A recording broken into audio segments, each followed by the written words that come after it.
name is Ebenezer Sapon, and I was here Friday on the 6th of December.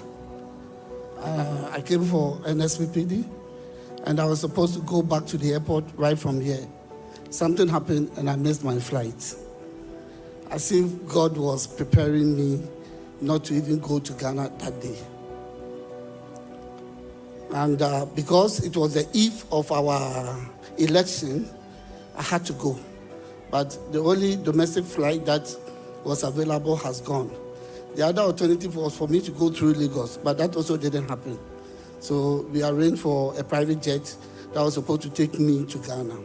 I was the only passenger on the flight. We were four: the pilot, the co-pilot, and an air hostess. So I was the only passenger on the flight. It's an hour and a 30-minute flight.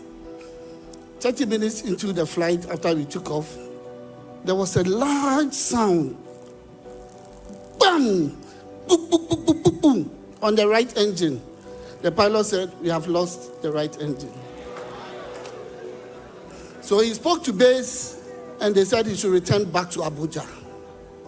Meanwhile, don't forget, I said I was at NSPPD prayer platform, and it's the altar of fire. So when they said we should return to Abuja, a bit scary, but let's go. I was calm then. 10 minutes before we landed, we got to Abuja airport, the second engine went off. So we have lost both engines on the flight. In the first book of Samuel, chapter 3, verse 11, when God was talking to Samuel about the children of Eli, Peninnah, and he said he was going to do something, and Israel, whoever hears it, the ear will tingle. What I'm telling you, I believe people's ears will tingle. But to get it, go to the platform of the Nigerian Civil Aviation. It's on the Security Bureau. So when the second engine went off, the pilot declared a mayday. In aviation, when maydays are declared, it means it's a hopeless situation. Anything can happen. So they had to call ambulances, fire tenders, and grounded all the domestic flights at the Abuja International Airport, waiting for whatever will happen to happen. Just around the time, I did a 1-minute prayer. I said, "Oh, Earth. Oh, Earth." And I had to join the two. I said, "You cannot receive my body, but then my bones and my blood will not be spilled on you." Just then, something told me I am safe. So my heart was at peace. But then, the air hostess was running up and down. She didn't know what to do. I don't know where I summoned the courage, and I called her. I said, "Madam, do you go to church?" She said, "No, I'm a Muslim."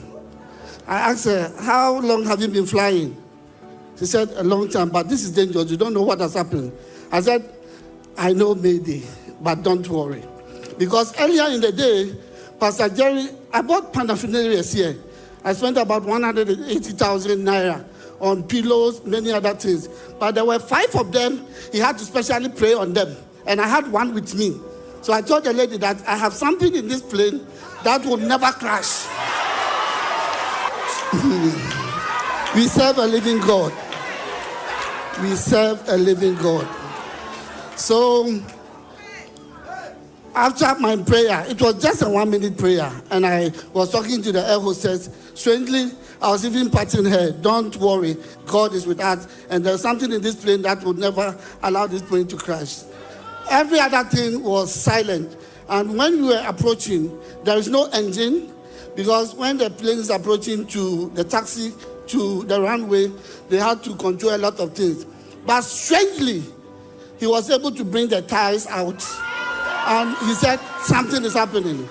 So when we landed with a very big bang, but forget about it.